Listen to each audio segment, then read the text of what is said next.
에너지, 운, 기운이 가지고 있는 각각의 크기를 알아보자. 먼저 우주의 에너지가 가장 크고, 그 다음은 별들의 에너지, 그 다음은 사람들이 살고 있는 지구의 에너지, 그 다음은 국가의 에너지, 다음은 태어난 지역의 에너지, 마지막으로 각자가 속한 조직, 직장, 학교, 가정 등의 에너지 순이다. 이렇듯 큰 에너지에서 시작해서 작은 에너지까지 순차적으로 전파되는 구조다. 그래서 에너지가 사람에게 주는 영향의 정도도 달라지게 되는 것이다. 그럼 지금부터는 운, 에너지의 크기와 사람에게 미치는 영향에 대해서 알아보도록 하자. 1. 부모와 조상 그리고 주변 사람들의 에너지, 운의 영향을 받는다. 그럼 부모나 조상이 자식들에게 어떤 운, 에너지에 영향을 주는지 알아보자.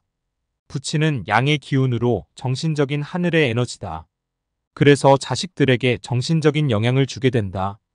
그리고 모치는 음의 기운으로 물질적인 땅의 에너지이며 삶의 현실적인 영향을 주게 된다. 이렇게 각자의 역할이 다르다. 그래서 자식은 부모의 생김새와 건강과 질병 그리고 성격을 유전받게 되고 성인이 되기 전까지 부모가 가지고 있는 에너지, 운의 영향을 크게 받게 된다. 그것이 좋은 에너지든 나쁜 에너지든 상관없이 전달된다. 2. 자연의 하늘과 땅의 에너지와 기운의 영향을 받는다. 사람은 하늘로부터 공기 에너지를 마시고 땅에서 나는 음식 에너지를 먹고 마시며 영양을 섭취해서 성장하게 된다. 3. 지구의 에너지, 운의 영향을 받는다. 봄, 여름, 가을, 겨울 사계절이 가지고 있는 각각의 에너지를 받게 된다. 4. 태양계 별들 에너지, 운의 영향을 받는다. 각각의 별들은 지구에게 영향을 준다. 지구온난화 같은 현상이다.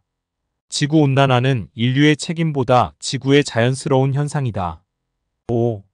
우주은하계 에너지, 운의 영향을 받는다. 우주은하계는 수많은 별들에게 영향을 준다. 다음은 개인의 운, 에너지의 크기와 영향에 대해서 알아보자. 대부분의 사람들이 하루의 운세를 대중매체를 통해서 많이 알아본다. 하루의 운세를 역학용어로는 일진이라고 말한다. 그래서 일진은 하루 동안 사람에게 작용하는 에너지, 운을 말한다. 다음은 월운이다. 월운은 한 달 동안 사람에게 작용하는 에너지, 운을 말한다. 다음은 세운으로 1년 동안 사람에게 작용하는 에너지, 운을 말한다. 끝으로 대운은 10년 동안 사람에게 작용하는 에너지, 운을 말한다. 대운에 대해서 대부분의 사람들이 잘못 알고 있다. 대운이 자신에게 왔다고 하면 무조건 좋은 운이 오는 줄로 알고 있는데, 대운은 말 그대로 10년마다 자신에게 오는 운으로 좋은 운 또는 나쁜 운이 될 수도 있다는 것이다.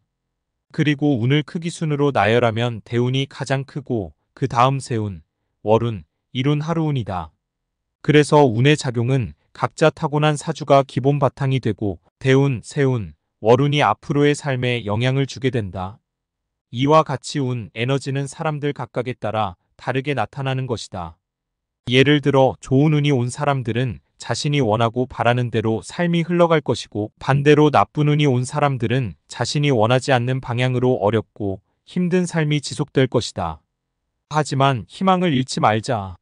왜냐하면 우리의 인생이 천둥번개가 치며 어둡고 비 오는 날이 있으면 다시 맑고 화창한 날이 오듯이 또는 긴 터널을 지나면 다시 밝은 하늘이 나오듯이 에너지와 운은 물이 흘러가는 것처럼 순환하기 때문에 항상 희망을 갖고 살아야 된다. 구독과 좋아요는 사랑입니다.